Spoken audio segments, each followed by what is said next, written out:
carga horária das equipes multiprofissionais como passíveis de receber incentivo financeiro federal. O que há de mudança em relação às profissões já destacadas na portaria do NASF de 2008, na portaria da atenção primária de 2017, a inclusão de mais especialidades médicas em relação a possível trabalho na atenção primária. Pode passar. Bom, esse quadro ele ficou um pouco pequeno, né? Observei agora, que peço desculpa para vocês. A Ivonilde de Féria vai me ajudar aqui a dar um zoom? Ótima ideia, se der certo. Mas é um quadro bacana para que a gente possa enxergar as características de cada uma das modalidades da proposta do financiamento federal para as equipes multiprofissionais, tá? Então, vocês vão observar que na tabela vão ter essa primeira coluna, né, com os itens, as condicionalidades para a questão do repasse financeiro federal.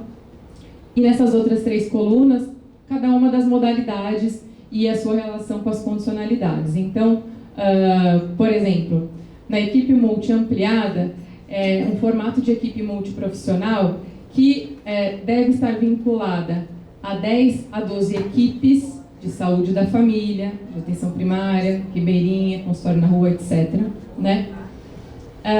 Que vai ter uma carga horária mínima de profissionais que compõem a equipe multiprofissional de 300 horas semanais. Então, minimamente, para ser considerado como uma equipe apta a ser considerada ampliada e receber o recurso financeiro de incentivo, é ter 300 horas semanais mínimo de trabalho.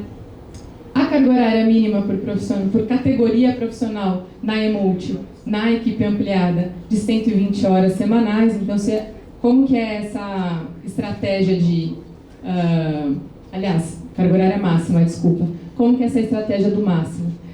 Na intencionalidade de não se compor equipes multiprofissionais com somente uma profissão ou com pouca variação profissional, tentando buscar a maior variação de profissões para maior atendimento das necessidades de saúde do território. Obrigada. O cofinanciamento federal mensal na equipe multiampliada seria de R$ 36 mil por mês. Há previsão de pagamento por desempenho mensal a partir de 2024 e essas condicionalidades de desempenho ainda estão sendo descritas pelo Ministério da Saúde. A gente não tem definição exata do que vai ser solicitado, mas em 2020, né, em dezembro ainda sai para que seja possível de receber o incentivo acrescido, né, de R$ 9 mil. Há um destaque de que, assim que definidos esses desempenhos, os indicadores para esse repasse de incentivo dos R$ 9 mil por equipe, seja apenas caso aconteça o alcance de 100% dos indicadores de desempenho. A portaria prevê também um incentivo financeiro para o uso de tecnologia de informação e comunicação. Então, o uso do atendimento, do teleatendimento, de estratégias para a gente incorporar a tecnologia na nossa rotina, e que no nosso município vem, né, trabalhando na questão da saúde digital. Então, há um incentivo para essa incorporação. E para esse tamanho de equipe ampliada, prevê-se a atuação intermunicipal. Então, há um apontamento especial para municípios de menor porte, no trabalho em regiões limítrofes, né, divisão de um município com outro, trabalho interprofissional. E na composição profissional mínima sugerida, então, pelo Ministério da Saúde, como equipe fixa. Então, no conjunto aí de equipes de saúde da família, vou ter uma equipe multiprofissional trabalhando. Se for da característica ampliada, tem que ter minimamente um assistente social, ou um farmacêutico, ou um nutricionista, ou um psicólogo, somado a um fisioterapeuta, ou fonoaudiólogo, ou profissional de educação física, ou terapeuta ocupacional. Tá?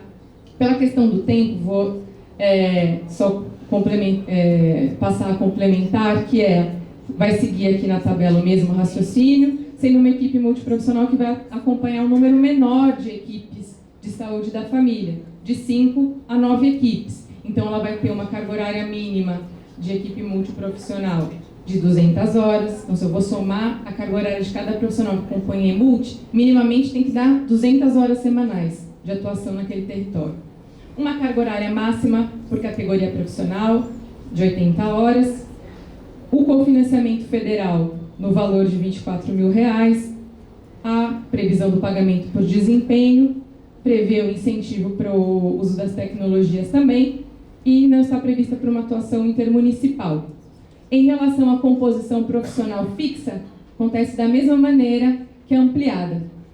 Vou guardar o destaque para a equipe estratégica, que seria uma equipe menor, uma equipe multiprofissional que acompanharia de 1 a 4 equipes de saúde da família, tá?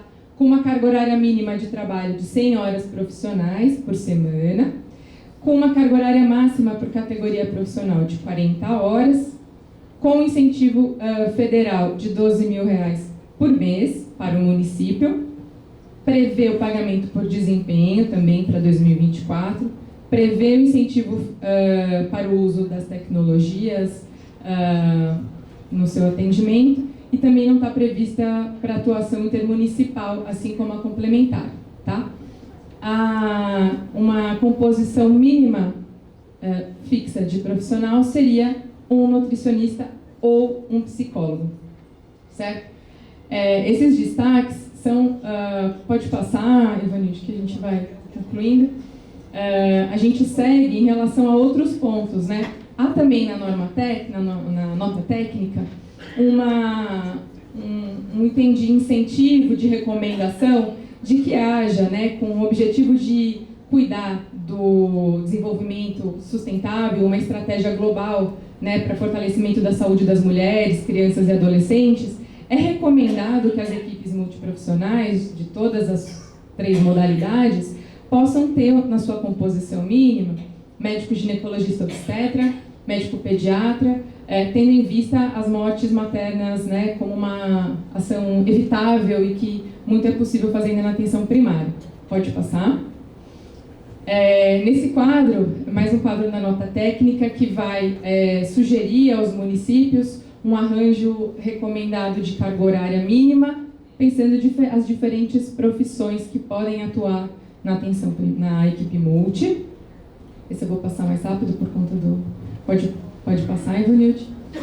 E os dois documentos, tanto a portaria 635, que vai falar do financiamento atual, como a nota técnica, que vai direcionar essa regulamentação, elas vão reforçar a questão do foco no atendimento às necessidades de saúde da população, a busca pelo acesso em tempo oportuno, né, reforçando pela importância do exercício das diferentes ações da equipe multiprofissional, o reforço da atenção primária com o modelo de estratégia de saúde da família. Então, ele segue reconhecendo, por exemplo, a equipe de atenção primária, mas incentiva a organização da estratégia de saúde da família, né? Então, que os municípios passem a ter mais equipes de saúde da família. O fortalecimento do trabalho multi e interprofissional e a expectativa, né, do repasse financeiro federal a partir de 2024 para as equipes homologadas. Esse termo homologado vai aparecer muito nas normativas da saúde, né, que vai fazer referência a equipes reconhecidas pelo formato, né, das condicionalidades que o Ministério solicita, tá bom? Para ter esse incentivo federal repassado. Ok? A gente, então, na apresentação, destaca algumas publicações.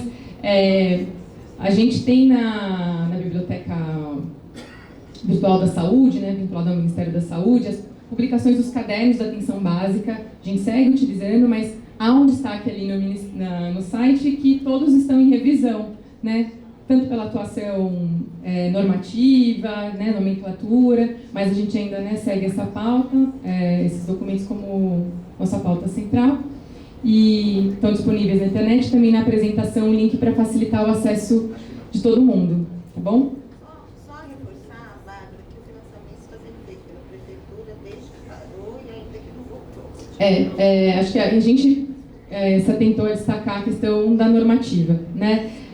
Mas esse ponto, né, que a Mônica traz, que nós temos hoje, né, profissionais na atenção primária, porque o município seguiu contratando, independente do incentivo federal para esse financiamento.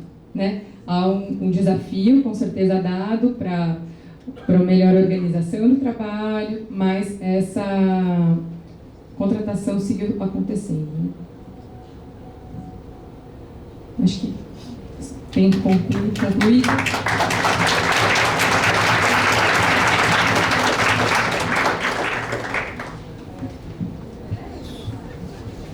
Obrigado, Bárbara.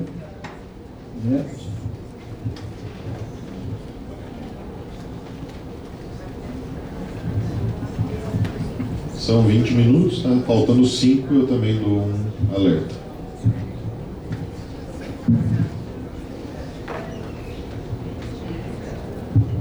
Bom, boa noite a todos, todas, todes. Meu nome é André, eu sou terapeuta ocupacional aqui na Prefeitura desde 2014 e estou também atuando na atenção primária desde que cheguei, desde 2015, no desenho do NASF no Distrito Leste. Eu queria começar agradecendo o Conselho por esse debate é muito importante para a gente, os trabalhadores, para os usuários da atenção primária. Esse debate é o nosso dia a dia, a nossa vida, a gente está muito grato de ter essa oportunidade de estar aqui debatendo, né? Eu queria começar, eu sei que eu tenho pouco tempo, e eu queria falar assim, que eu achei muito legal o título da pauta, né? Que a gente vai fazer uma discussão não só da portaria, mas a gente vai fazer uma discussão de todo o processo, do NASF à equipe multiprofissional.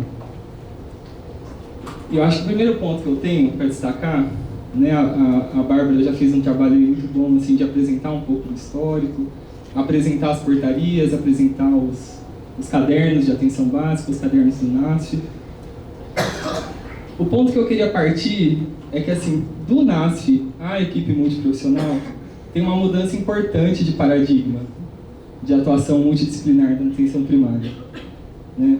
É uma mudança que já vem acontecendo ao longo dessas portarias, ao longo dessas políticas públicas e também aqui no chão da fábrica, também no nosso dia a dia da assistência. Aquilo que a gente conheceu de núcleo de apoio à saúde da família já se perdeu, já mudou, né? Do NASF à EMULT, aquele trabalho que a gente conheceu se perdeu, né? Por quê? Aquele NASF, ele preconizava um trabalho muito integrado com as equipes de saúde da família, ele preconizava uma dimensão assistencial e uma dimensão pedagógica do trabalho, né? Então não foi só uma questão de nome, de sigla que mudou, né? Tem um processo de mudança nas portarias, um processo de mudança de narrativa e nas condutas do que a gente vive, né? A cada portaria, a dimensão pedagógica ela vai ficando de lado, né? Ela vai ficando de escanteio, vai ficando em segundo plano.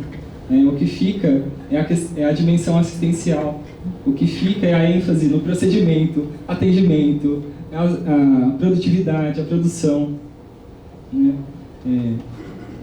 As trocas, o enriquecimento da questão interdisciplinar, ela vai ficando de lado. Ela até aparece, mas ela vai aparecendo cada vez mais tímida nas portarias, né? Então, essa é uma mudança que precisa ser assinalada, porque a gente está lidando com uma mudança de paradigma, né? E acho que essa é uma questão para a gente, conselho, né? A gente quer essa mudança, né? Que modelo de trabalho interdisciplinar a gente quer construir na atenção básica e que condições de trabalho a gente vai ter e a gente vai prover para ter um trabalho de qualidade na atenção primária. Esse, para mim, é o ponto principal, assim, é a angústia principal nossa.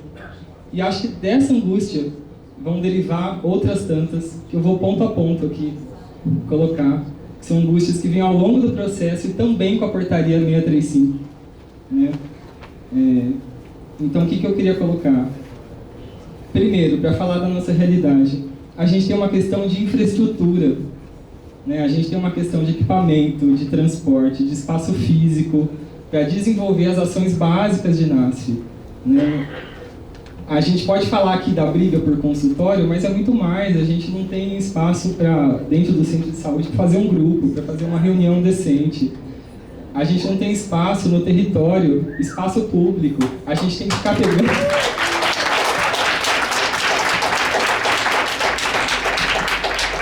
A gente fica emprestando o puxadinho da creche, a gente fica emprestando o salão da igreja. Vocês sabem o que acontece? Acontece que essas parcerias são muito instáveis. A gente dá com a cara na porta, né? Nos últimos 5 anos, lá na região que eu trabalho, a gente deu com a cara na porta 3 vezes, com criança, com idoso, no meio da rua. Porque a igreja fechou a parceria do dia com a noite. A gente lá com a população assim, né? Com a cara no chão, né? Com o Conselho Regional no chão também. Né?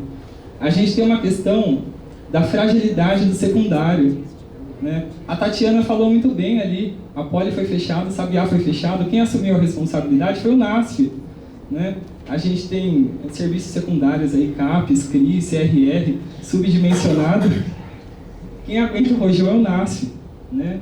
A gente tem uma fragilidade de secundário que está vindo para a gente. Né?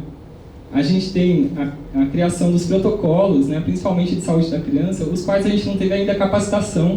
Os protocolos foram sancionados no começo do ano, a gente não recebeu capacitação para aplicar eles ainda. Né? Outro ponto, a gente tem uma ênfase crescente dos centros de saúde no pronto atendimento. Né? A integração que a gente precisa com a equipe de saúde da família, a equipe de saúde da família vira para a gente e fala, não consigo, estou atendendo PA. Né? E a gente vai ficando mais e mais distante, com mais responsabilidade, mais distante da saúde da família.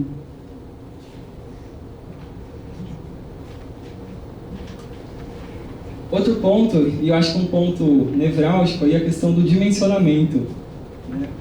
Hoje a gente está dimensionado para 5 a 9 equipes, e a gente já vem há anos falando que isso é insuficiente. Nossa responsabilidade está aumentando, nossa possibilidade de estar junto com as equipes de saúde da família está diminuindo, e é desumano a gente estar dimensionado para 9 equipes. Já é desumano a gente estar dimensionado para 9 equipes. A gente vem nos espaços de controle social, a gente veio na Conferência Municipal de 2019, a gente veio na Conferência Municipal de 2023, a gente veio na Conferência de Saúde Mental de 2022, a gente veio, a gente debateu, a gente aprovou que o NASF seria dimensionado para 5 equipes, porque 5 equipes é o mínimo do trabalho menos indigno, né, para poder fazer mais pela população. E daí a gente se assusta com uma portaria que fala que a gente pode chegar a 12 equipes. Já está muito difícil com 7, 8, 9. 10, 11, 12 vai ficar muito difícil. O trabalho vai ficar mais diluído, as filas de espera vão crescer, né? A gente já faz pouco. A gente vai ficar mais desconectado de cada equipe, porque se eu atuo com 12 equipes, qual é a chance de eu ter vínculo com cada uma das 12? Né? A coesão interna do NASF vai piorar. Né? Eu e meus colegas estamos aí divididos em 12 equipes. Quando que a gente vai se ver? Eu só vejo a Rosa na quinta-feira, quase. Né? A gente trabalha junto 30 horas. Né? Então, essa questão do dimensionamento é uma questão nevrálgica para a gente.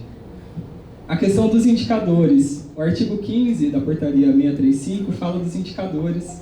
Isso também causou um certo estranhamento, um certo espanto para a gente. O pagamento do financiamento está atrelado a alguns indicadores de procedimento, de quantidade de ações, de percentual de atendimentos remotos, né? Coisas que a gente precisa problematizar, a gente precisa questionar como assim. São esses indicadores que a gente vai se basear para ter dinheiro? Ou indicadores que a gente achou, ficou confuso, né? Como que vão ser, qualitativos, mas como assim, né? Satisfação da pessoa, resolução. Outro ponto, né? E acho que o último, porque eu sei que minha fala é curta, do atendimento remoto. Né? A gente sabe o quanto foi importante na pandemia ter a tecnologia, né? Isso possibilitou uma série de coisas para a gente, mas a gente tem que estudar quando utilizar o atendimento remoto. Quando utilizar? O atendimento remoto tem ressalva, né? E pode ser muito excludente para alguns usuários que já têm dificuldade, para os idosos, para os adolescentes, para as pessoas de baixa renda, né? Quem não tem uma boa internet em casa. Né? E sem contar que às vezes o vínculo fica prejudicado, né? O atendimento remoto ele é muitas vezes um paliativo, não substitui o contato humano, né? Ele precisa ser usado com sabedoria, né? Eu acho que eu falei da minha angústia principal, falei de alguns pontos aí derivados. mas só para fechar a fala, assim, queria retomar, para a gente não perder também, algumas propostas, que eu acho que a gente vem amadurecendo junto com o Conselho algumas propostas para essa situação. Né?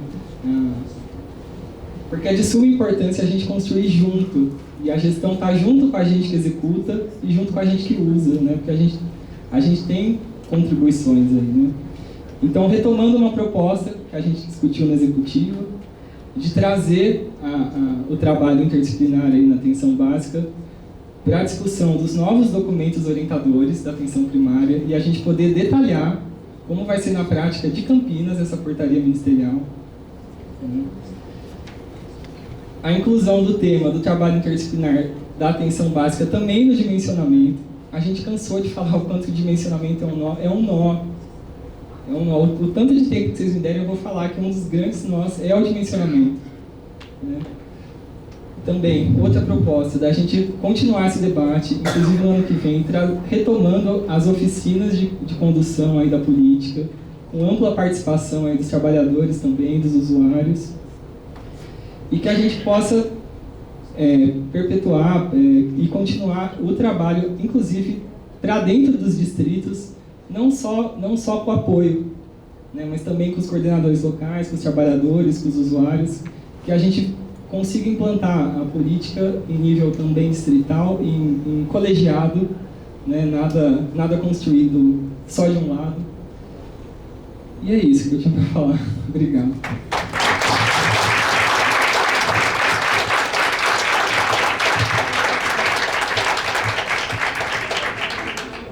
Roberto, inscrição? Sim, agora o procedimento é abrir inscrição, que eu vou só, deixa eu ver uma coisa, são 8 horas. Vamos tentar trabalhar, se possível, com umas 5 inscrições, não é só para organizar, porque a gente tem mais pontos na pauta. Então, está inscrito Roberto,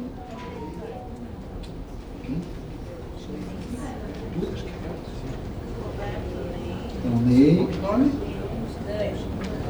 Dani, Lá atrás. Nome? é o Trombeta. Qual trombeta? Trombeta. Bom, então vamos trabalhar com as inscrições e a gente vê se depois já retoma para deliberação e encaminhamento. Roberto. 13 minutos, como sempre. Bom, boa noite a todos e todas. Eu adoro frases feitas. Vou começar com 2 aqui. Uma delas diz que a teoria na prática é outra. E a outra diz que é melhor prevenir do que remediar. Vou começar explicando a segunda. Quando o NAF foi pensado, aqui em Campinas, no Brasil como um todo, tinha uma função muito importante que o André chamou de educativa, que chama pedagógica. Eu chamaria que é mais que pedagógica. Era de contribuir para fazer uma coisa que a atenção primária não tem feito, não a parte do Brasil, que é prevenção e promoção de saúde. Uma perspectiva da atenção primária é estar no território, estar na comunidade, estar junto com a comunidade, fazendo junto com a comunidade e não fazendo pela comunidade, não fazendo pelos indivíduos exclusivamente. Não é verdade. Aqui em Campinas, no Brasil como um todo, a atenção primária tem sido ponto de atendimento individual. Tem sido ambulatório, igual qualquer ambulatório médico que a gente vê por aí. Não era essa a expectativa que nós tínhamos da atenção primária. Infelizmente, não conseguimos construir a atenção primária como está nos documentos. Então, por isso que a teoria na prática é outra. E se a teoria na prática é outra, é muito pior para os NASFs. A angústia que o André trouxe na fala dele é a mesma angústia que eu sentia quando eu era membro do NASF aqui em Campinas. Eu encerrei a minha carreira como membro de um NASF aqui na cidade de Campinas no DIC 1. Trabalhei no NASF lá mesmo junto com o André. Só foi piorando ao longo do tempo. Piorando em que sentido? Eu era do NASF. Mentira! Eu era um médico pediatra. Ainda bem que precisa de médico pediatra nas equipes. Era médico pediatra da equipe. Minha agenda era única e exclusivamente individual. Não tinha tempo e nem estímulo para fazer promoção de saúde, para ir para o território, para ir para a comunidade, como eu sempre fiz e como eu sempre gostei de fazer. Não tinha esse incentivo, não tinha essa oportunidade. 2, os meus colegas, a mesma coisa, todos eles enfiados nos consultórios. E sem tempo, eu peguei o final da pandemia de Covid, uma descarga de doença mental como eu nunca vi nos meus 42 anos de atenção primária e não conseguia dar conta, porque não tem a formação adequada. Sempre achei que a atenção primária tem que, sim, contribuir para atender os pacientes em sofrimento mental, não tem que deixar só com os profissionais da saúde mental, não tem que deixar só com os CAPs. É função nossa, da atenção primária. Médico, pediatra, tem que atender as crianças em sofrimento mental. Mas tem algumas que precisam de apoio, que eu não dou conta. E que apoio? Nenhum, porque o psicólogo da minha equipe estava sobrecarregado com casos mais complexos. E ele não tinha apoio da atenção secundária, porque a atenção secundária em Campinas está sendo desmontada. Desmontou-se a Poli, desmontou-se o centro de reabilitação e assim por diante. Resumindo, já que o tempo é curto, gostaria de falar mais. Sabe uma coisa? Quando eu estava na Leste, eu fiz um levantamento. 90% do tempo dos médicos é no consultório, não é no território. Os 10% restantes não é no território. Os 10% é reunião de equipe. Ao superlotar os NASFs de médicos, está dizendo a opção é o atendimento individual, não é fazer promoção de saúde. Médico não gosta de fazer promoção de saúde, com raras exceções. Médico é formado para fazer atendimento individual. Ao superlotar, veja, nada contra, podia fazer ambulatórios volantes. Quando eu estava no Ministério, a gente fez uma experiência numa cidade de Santa Catarina, de fazer ambulatório volante só com médicos. Deu super certo. Os cardiologistas iam lá e atendiam junto com os médicos da saúde da família, tinha sua clínica feita no ambulatório, no centro de saúde. Os casos mais graves encaminhavam para mas é ambulatório volante. E é isso que nossos NASFs vão se transformar ao superlotar de médicos, como está na portaria. Uma pena, uma lástima, não vejo, tenho muito pessimismo com o destino dos NASFs aqui em Campinas, embora haja um esforço grande da Secretaria em ampliar o número de profissionais, etc, etc, etc. Muito bem.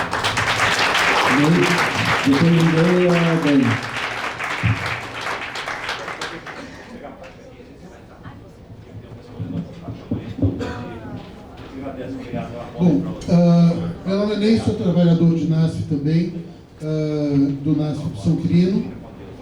Lá estamos com 5 equipes, o que é, do ponto de vista de dimensionamento, legal. Mas, e temos uma vantagem que são 5 equipes de uma mesma unidade de saúde, o que, do ponto de vista teórico, é muito legal. Nosso problema lá qual é? Com a extinção do pronto atendimento da Leste, que morreu, e existe uma promessa de um retorno junto com o Dom Sebastião. Com a extinção do pronto atendimento da Leste e com as consequências da pandemia, unidade básica virou pronto-socorro. As nossas equipes pouco conseguem fazer estratégia de saúde da família, pouco conseguem se reunir e fazer discussão e elaboração de projeto terapêutico singular, pouco conseguem fazer discussão no território. As equipes de locais de referência. Se as equipes locais de referência, as equipes de saúde da família, não conseguem elas pensar saúde da família, porque estão ocupadas fazendo pronto atendimento, para que serve uma equipe de NASF dentro de uma unidade que o diálogo com a equipe é atravessado desse jeito? O André tinha falado disso de passagem ali num ponto. Eu acho que é importante trazer essa questão, que assim, a ideia de NASF, a teoria, é muito legal. A prática está muito complicada, porque a gente precisa que a atenção primária seja redimensionada. A gente precisa que as unidades de saúde da atenção primária voltem a ser unidades da estratégia de saúde da família, deixem de ser unidades de pronto atendimento descentralizadas. Enquanto isso não acontecer, as equipes das unidades vão ficar enxugando gelo, vão olhar para o NASF com ódio de um grupo de trabalhadores que ficam lá pulando de reunião em reunião, em vez de atender, e a população olha para a unidade de saúde com ódio, porque os trabalhadores que estão lá dentro estão produzindo pouca saúde para o território. Um minuto.